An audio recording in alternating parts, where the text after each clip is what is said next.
So number one reason, bakit may mga Kristiyano o tao, hindi nila ipinapangaral ang Ebanghelyo dahil po for intellectual reason. Alright? Para sa kanila, ang Ebanghelyo po ay isang kamangmangan. Pangalawang reason, because of philosophical reasons. Ano ibig sabihin ng philosophical reasons? Mahirap tanggapin ng ating finite thinking that the gospel will be received by faith. Eh nga di ba sinasabi nila, ay ibig sabihin, tanggapin na si Kristo, mariligtas ka. Imposible yan, kailangan pa ng gawa. Philosophical reason. Kaya ayaw nila ng Ebanghelyo. Bakit? Kasi Ebanghelyo mo, kontra yan sa reliyon. Ang reliyon kasi, ang ibig sabihin ng reliyon, mass effort to reach out God. Kaya ang ibig sabihin, gagawa sila ng gagawa para abutin nila ang Diyos. Hindi naman yun ang Ebanghelyo eh. Ang Ebanghelyo mula sa langit, bumaba ang Diyos. Nagkataon-taon namatay, hindi ako yung nabuhay. Para kung sino man ang palataya sa Kanya, hindi na mapahamak kundi magkaroon buhay na walang gan. That is the gospel. Kontra yan sa reliyon. Kaya nga yung tunay ng Christianity, ang religion ng Christianity. Why? Kasi nung tinanggap natin si Kristo, wala naman tayo ginawa eh. Siya yung gumawa. Eh yung reliyon, hindi ganun. Ang reliyon, gagawa para mapunta sa langit. That is the philosophy. Kaya gumagawa sila ng doktrina kasi imposible pa na ng palataya lang mapupunta na sa langit. Kailangan pa ng gawa. So that's why they don't engage sa gospel. Ay, nila ng Ebanghelyo. Bakit? Hindi yan matanggap ng kanilang isip. Faith lang, maliligtas na. Kaya sabi ng Biblia, the just shall live by faith. Okay, si Martin Luther. Oh. Ano nangyari kay Martin Luther? Ay, din po sa story. Si Martin Luther, isa po yung pare. Talagang straight yan. Gusto yung naghahanap talaga yan sa Diyos. Nagkaroon siya ng pagkakataon magbasa ng Bible. Pero anong nangyari kay Martin Luther? Si Martin Luther, he tried his best to live righteous living. Namuhay siya ng matuwid na buhay. Namuhay siya na may kabanalan. Pero meron pa rin siyang guilt. Paano ko mapupunta sa langit? Ay, magiging matuwid ako. Nagpakatuwid po siya. And then lahat tinanap niya yung parang para pumunta. Bilhin mo, preacher siya, priest siya. Pero hindi niya alam kung saan siya pupunta. He's lost. Sabi niya, paano ko maliligtas? Hindi niya rin alam. Kaya gumawa siya ng katwiran sa kanyang buhay. Pero sabi nga, meron pa rin emptiness sa kanyang buhay. Isang araw may nagsabi sa kanya, pumunta ka sa isang lugar na to, may stair yan. Sabi nila, pag ayan po, ayan sa stair na yan, pag tinawid mo yung naakit ng pinakadulo, ikaw ay patatawarin ng Diyos ay makasalanan. Ginawa niya. Pero kailangan akyatin mo yan na nakaluhod ka. Ginawa ni Martin Luther, naglakad po siya nakaluhod. Hanggang maabot niya po yung pinakataas. Nasa kalagitnaan na daw po siya, may narinig siyang sigaw. The just shall live by faith! The just shall live by faith? Pinigilan yung kanyang pagkakam. Kung ano? Ibig sabihin, ito, gawa ko to eh. Pero sabi ng Biblia, the just shall live by faith. Ibig sabihin, hindi na kailangang gumawa para baligtas. And where is faith? Faith cometh by hearing and hearing of the word of God. Ang kaligtasan ay wala sa gawa, kundi sa pananampalataya kay Kristo. That's the time, binitawan niya yun. Lumapit sa Ephesians 2:8-9. For by grace are ye saved, through faith. Hindi through good works. Naliwanagan siya. Kaya doon nag-start ang Reformation. Mula sa Catholicism, umalis si Martin Luther. Nagkaroon ng Reformation. Pero tayo, hindi tayo galing ng Reform. Baptist tayo. Hindi tayo galing sa Catholicism. Bago Catholic, nag-exist na po yung church. Amen po? So yun po mga kapatid. So anyway, yung iba, they disengage themselves sa gospel because of philosophical reason. Hindi nila matanggap ng kaligtasan isa pananampalataya lang. Pangatlong reason mga kapatid, bakit yung mga tao ayaw nilang tanggapin ng Ebanghelyo because of social reason. Social reason. Ano ibig sabihin ng social reason mga kapatid? Okay? Kung sinabing social reason mga kapatid, not many, sabi sa 1 Corinthians 1:26, pakibasa po. Sabi ng Biblia, for ye see your calling, brethren, how that many, not many wise men after the flesh, not many mighty, not many noble are called. Ano ibig sabihin yan? Sino ba yung mga mighty? Ito yung mga matatalino. Ito yung mga mayayaman. Mga elite na tao. Sabi ng Bible, not many. So ibig sabihin bakit? Kasi nga, para sa kanila, itong mga elite, itong mga malalakas, para sa kanila, pag tinanggap nila ang Ebanghelyo, mga kapatid, para sa kanila, isang kahinaan yun. Hindi mo, general ka, tapos tanggapin mo si Jesus, mag-praise the Lord ka. Parang lakas mo. Tapos, gospel, oh, praise the Lord. Diba? Para sa kanila, kahinaan ng Ebanghelyo. Ibang mga mayaman naman, mayaman ako. Bakit po kayo Ebanghelyo? Bakit? Kasi sa Ebanghelyo, mga kapatid, nagdidemand ang Diyos sa pagbabago ng paglilingkod. Mayaman ako nung tinanggap ko si Kristo, kailangan ko magpakumbaba, kailangan ko hugasan yung paa ng mga kapatiran. Hindi pwede yan.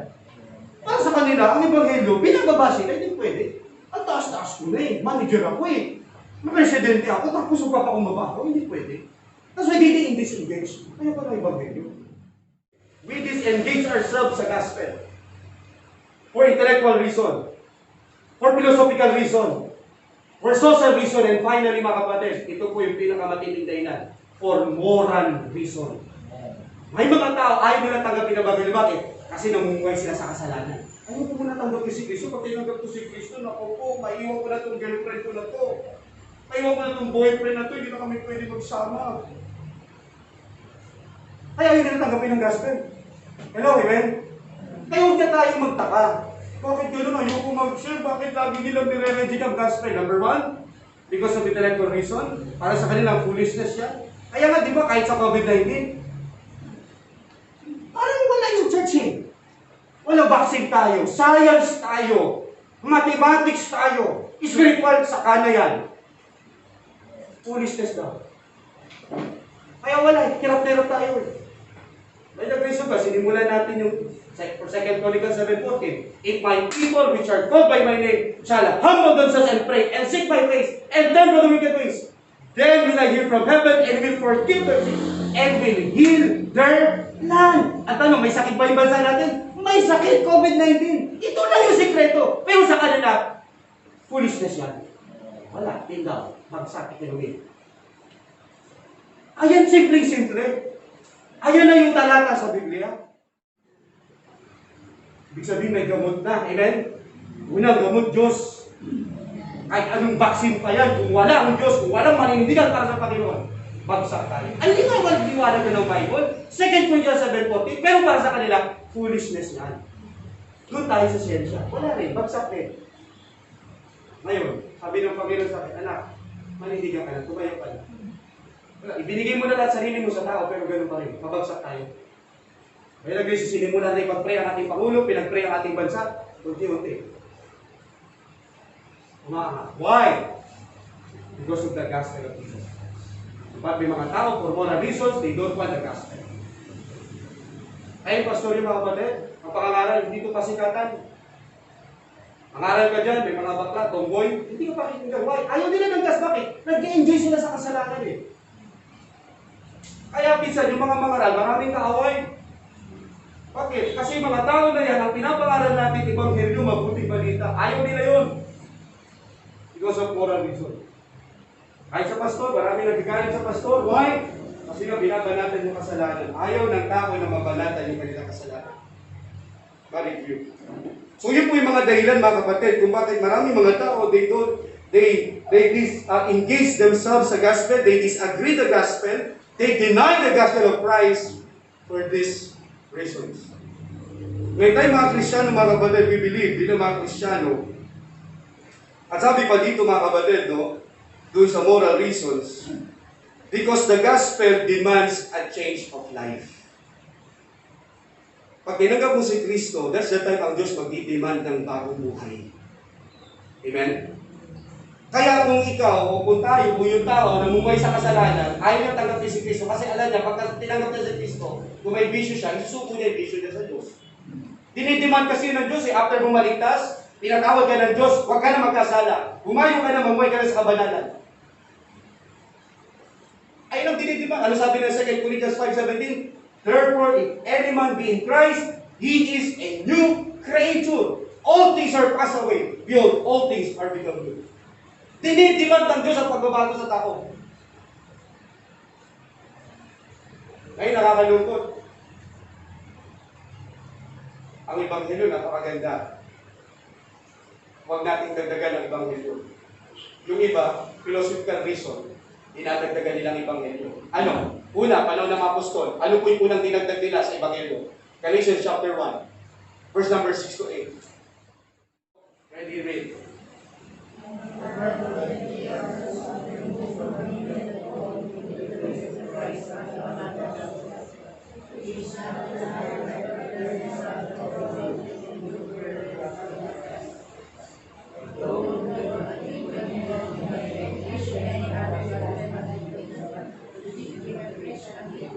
Take note ang Ebanghelyo, isa lang yan. Let you the resurrection of Jesus Christ.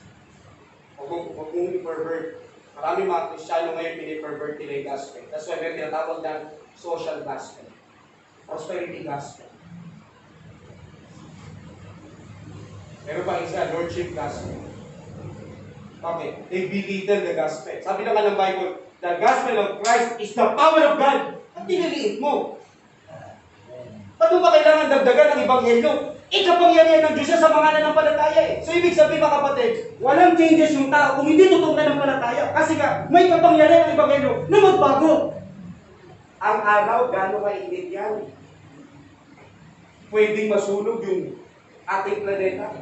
Yung tsunami, yung nuclear weapon, maraming pwedeng patayin yan. Pero hindi sinabi ng Bible, tsunami is the power of God. Nuclear weapon, hydrobomb jet is the power of God. No! The gospel is the power of God. Amen. Kung yun nga, mayroong kapangyarihan yun na mag-take effect, how much more the gospel of God? Hindi mo kinakailangan i-pervert ang gospel. Ngayon mga kapatid, maraming perversion ng gospel. Kasi para sa kanila, mga kapatid, ang Ebanghelyo, napakasimple lang. Kaya dito sa Galatia, kaya tawag na nos notism. Ano ibig sabihin ng nos notism? Sabi nos notism, law, fulfillment of the law, plus gospel, plus faith. Tuto pa rin mo yung batas ni Moses, plus Ebanghelyo. Or Ebanghelyo, plus batas ni Moses. Dinagdagan nila ang Ebanghelyo.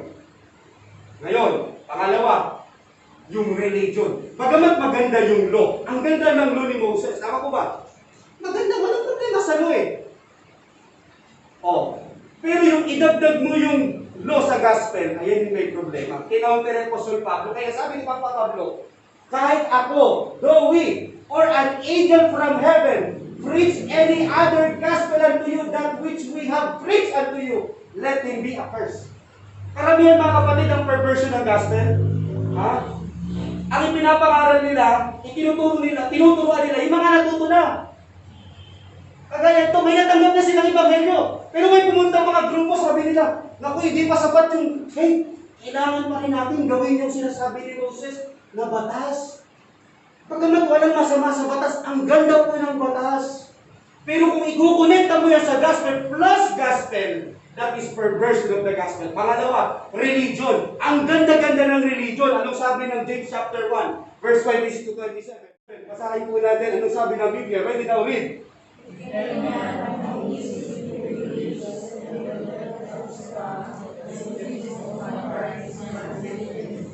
Ano ang religion? Ang ganda ng religion. Ready, read.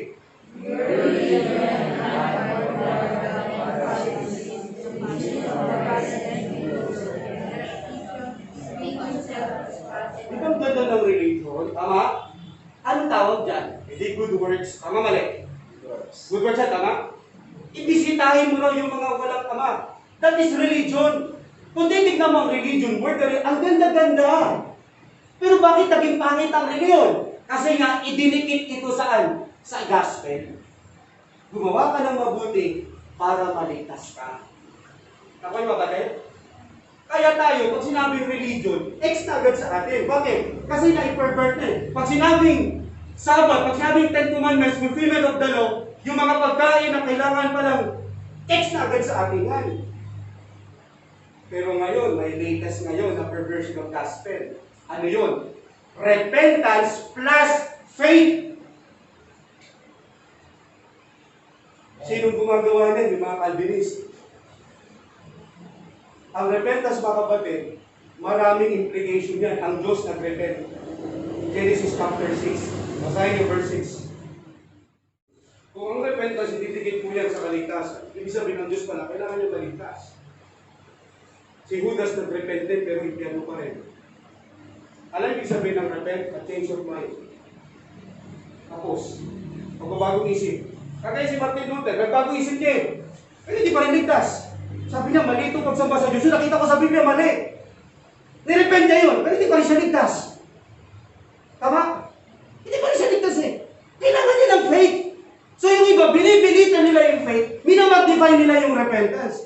Alam mo, karamihan na gumagawa din yung mga reformation ng mga preachers. Ngayon, maganda yung word na repentance. I love the word repentance. Religion, that is a good word. Repentance is a good word, tama po ba? Pero pag apply ka dun sa word na repentance, dali ka. You pervert the gospel. Okay, listen. Si Jesus nag-preach ng repentance. Tama po ba? Si John the Baptist nag-preach ng repentance. Take note mga kapatid. Anong sabi ng Matthew chapter 3? Tignan niyo mga kapatid ha. Matthew chapter 3 verse number 1 and 2. Dapat ilagay natin sa pinakamaayos na lugar. Okay? Hindi natin sinasabi na mali ang repentance, mali ang good works. Pero pag nilagay mo yan sa maling context to, that is wrong. Anong sabi? Basa, ready now, read.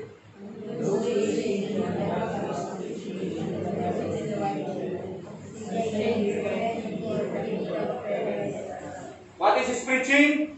Repenting. Why? For the kingdom of heaven is at hand. Take note yung word na kingdom of heaven. Dalawa yan eh. Kingdom of God and kingdom of heaven. Alright, pag sinabing kingdom of heaven, it refers to literal kingdom of Christ. Millennial reign. Hello? Pero pag sinabing kingdom of God, John chapter 3, verse 3, ibang kingdom of heaven sa kingdom of God. Basa. John chapter 3, verse 3. Ready now, read.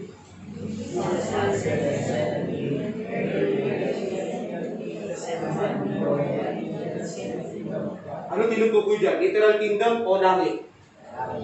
Langit. Tama po ba? Tanong, ano dapat ipangaral natin sa tao? Millennial reign o langit? Ano yung pangaral natin?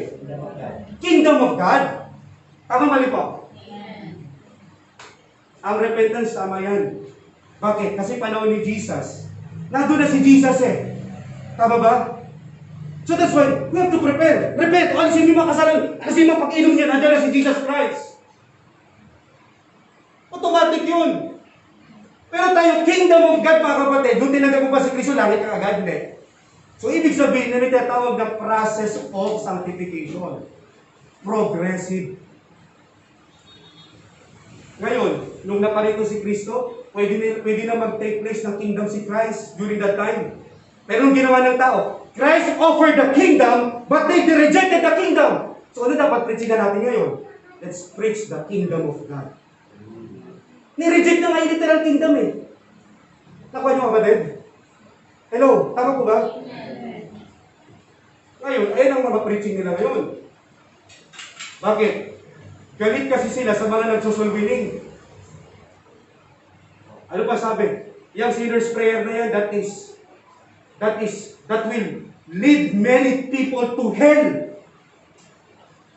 Nagtatago sila sa preaching na repentance, pero sa totoo lang, ayaw nila ng ginagawa natin na nag-soul winning tayo.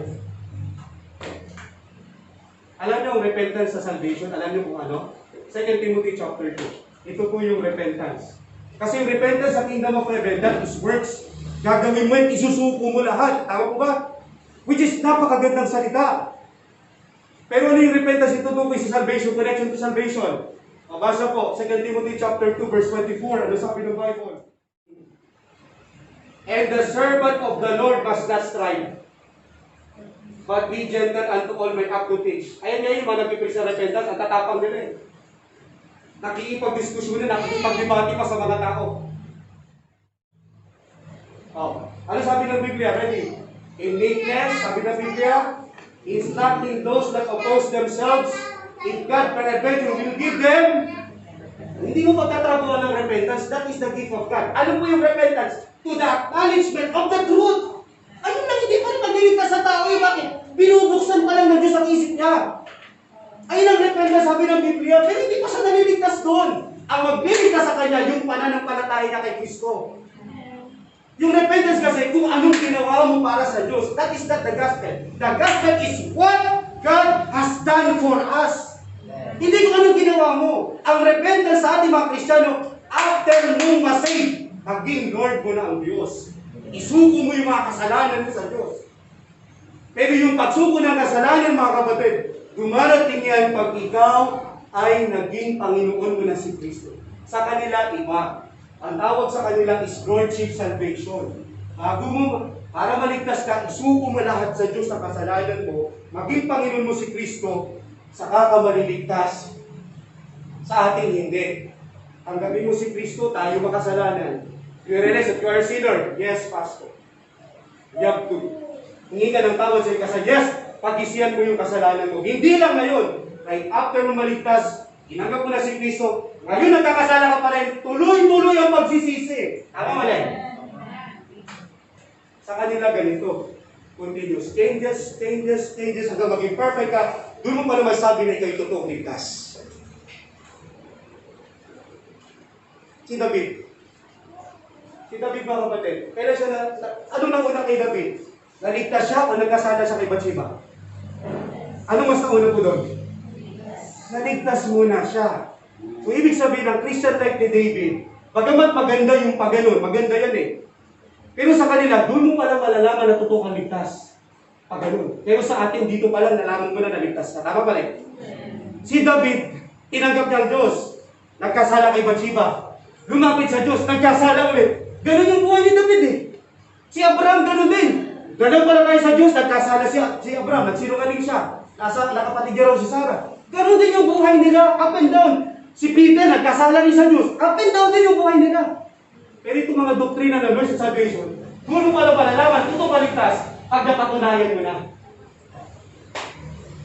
And they, nagtatago sila sa word na repentance. Ngayon, parang, Pastor, totoo ang repentance, man. I love the word repentance, mga kapatid. At yung repentance na yung mga kapatid, hindi dapat sa Lordship Salvation. Ginagawa kasi ang repentance, mga kapatid, natin part natin, after mo maligtas. At hindi yun ang basihan ng kaligtasan mo. Ang basihan ng kaligtasan mo is kung ano ginawa ni Kristo. Kung hindi kung ano yung ginawa mo. Tama ko ba? Kasi marami mga tao. Mga ANC, nagrepent na yan sa pagsamba sa Diyos-Diyosan na. Tama? Dati sumasamba sa Diyos-Diyosan yan eh. Ngayon hindi na sila sumasamba. Nagrepent na doon eh. Tanong, ligtas hindi. Bakit?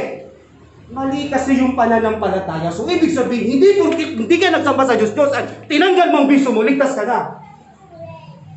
Gawa mo yun eh. Ang magliligtas sa iyo, yung ginawa ni Kristo. Nanampalataya ka. Nung nanampalataya ka na, dyan mo pasok na, isuko mo na lahat ang mga bisyo mo sa Panginoon hanggang sa maging kagaya ka na ni Kristo. Amen po ba? Amen. Kaya noon, yung law, galit yung mga Jewish believe. Bakit? Importante yan. Binigay sa atin ni Moses kasi si Moses lingkod din ng Diyos eh. Pero nilagay nila ang law sa maling konteksto. Ganon din ang repentance. Bakit pasok kinukot ang repentance? Wala akong kinukot repentance. Maganda mo na repentance. Ilagay mo sa konteksto.